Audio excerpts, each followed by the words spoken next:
ओम शांति। मुझे आज भी याद है कि मैं 5-6 साल पहले यहाँ आया था। दादी जी से पहली बार मिला था और दादी जी से ऊर्जा लेके मैं जब वापस गया तब मैं कुछ और बना हूँ। जब पहले यहाँ आया तो कुछ और था। अभी बहुत देर से मैं गीता बहन को सुन रहा था। मैं चैनल पे देखता रहता हूँ हमेशा, अपना पीस ऑफ माइंड।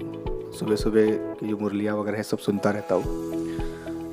जीवन में बदलाव बहुत लोगों के होते हैं। मैं भी मानव की जो इंसान होते हैं उनकी खेती करता हूँ। वैसे ही बोलना पड़ेगा, इंसानों की खेती। जहाँ मानव कल्याण का काम है, जहाँ मानव मूल्य तत्वों को बचाना है। ये जो जुल्म सितम से भरी दुनिया है और ये दिन ब दिन ओवरवेटेड होती जा रही है, तो उसको कम करने के लिए बहुत ही अच्छा एक मार्ग है, वह है मन की शांति। और ये मन की शांति कहीं इधर उधर नहीं मिलती है। कोई मेडिकल की दुकान में भी उसका कोई टैबलेट नहीं मिलता है, वो आपके अंदर में खुद है। और हमने अगर थोड़ा भी अगर मन को शांत रखा तो हमारे वो हौसले बुलंद हो सकते हैं और वो ऊंचाई तो हम जा सकते हैं जहाँ पे हमने कभी सोचा नहीं था। बहुत गर्व महसूस हो रहा है कि मैं वापस कई साल बाद यहाँ आया हूँ। कोविड के समय हमारे बीके भाइयों और बहनों ने जो तन मन धन से सेवाएं दी थी वो शायद ही कोई भूल नहीं पाएगा। बहुत यानी समर्पण सब बीके बहन और भाई देते हैं। मैं भारत में हर जगह जाता हूँ, जहाँ जाता हूँ वहाँ सेंटर्स अगर मुझे दिखते हैं तो मैं वहाँ जाके 10-20 मिनट आधा एक घंटा ध्यान करता हूँ, बैठता हूँ, भाइयों से दीदियों से मुलाकात करता हूँ और मैं आगे अपने काम के लिए जाता हूँ। तो बहुत ऊर्जा मिलती है आप लोगों के बीच में, क्योंकि आप साक्षात भगवान के अवतार ही बोला जाएगा। और जो भी इंसान को इस संसार में अगर स्वर्ग देखना है तो माउंट आबू जैसा स्वर्ग पूरे कोई धाराताल में नहीं है। और यहाँ जो व्यक्ति एक बार आता है वो यहाँ से जब जाता है तो कुछ बनता है। हमारे मराठी में एक मन है, ऐकावे जनाचे करावे मनाचे। उसे हिंदी में बोलेंगे हम लोग, सुनेंगे सबकी और करेंगे अपने मन की। बहुत लोग ऐसा होता है 2-2 घंटा 3-3 घंटा समझाते हैं। कॉन्सेप्ट बेचने वाले होते हैं लोग, कॉन्सेप्ट यानी सपना। जैसे LIC होता है, बाकी के जो प्रोडक्ट होते हैं, आजकल तो बहुत सारी मार्केटिंग हुई है। पहले लोगों के घर घर जाती थी तो फ़ोन के ऊपर भी मार्केटिंग होती है। फ़ोन के ऊपर भी लोग कन्विंस होते हैं।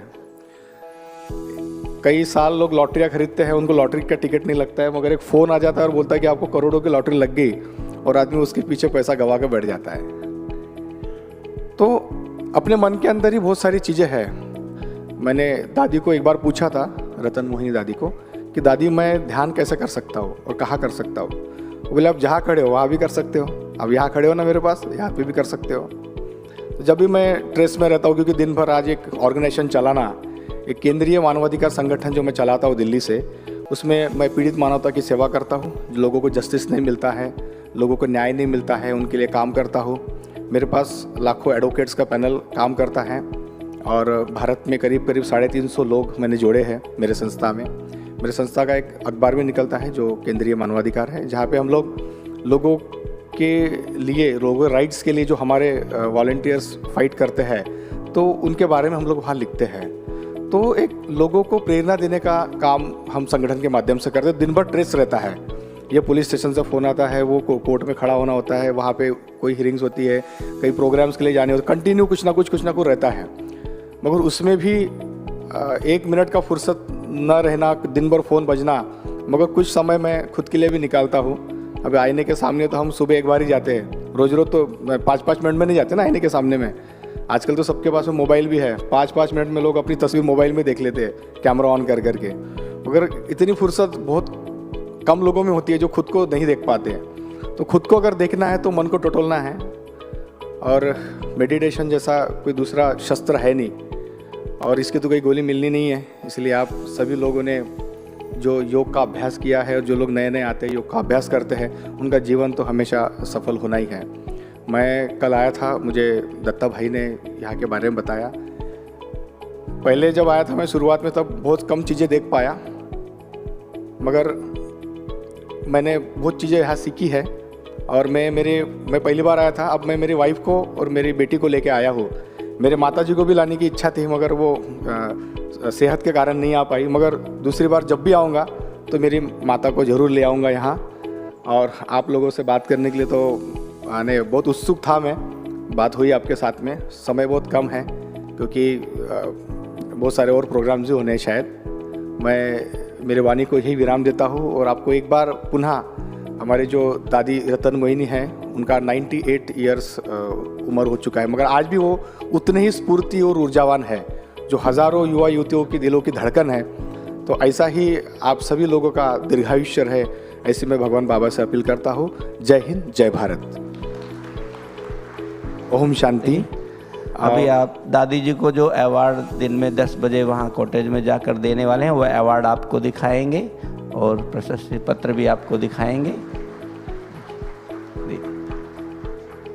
और अभी आप हमारी आदरणीय गीता दीदी जी को शाल ओढ़ा करके सम्मान करने वाले हैं। सम्मान करेंगे आदरणीय गीता दीदी जी का।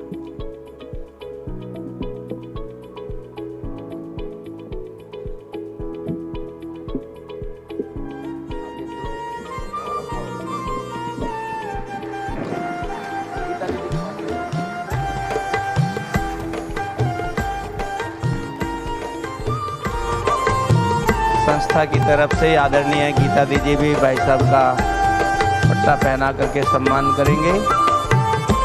आदरणीय गीता दीदी जी ओम शांति का पट्टा पहना करके भ्राता मिलिंद प्रहलाद जी का सम्मान करेंगे और साथ साथ भ्राता सूरज जगन्नाथ जी का भी सम्मान करेंगे और बाबा के घर की टोली भी देंगे।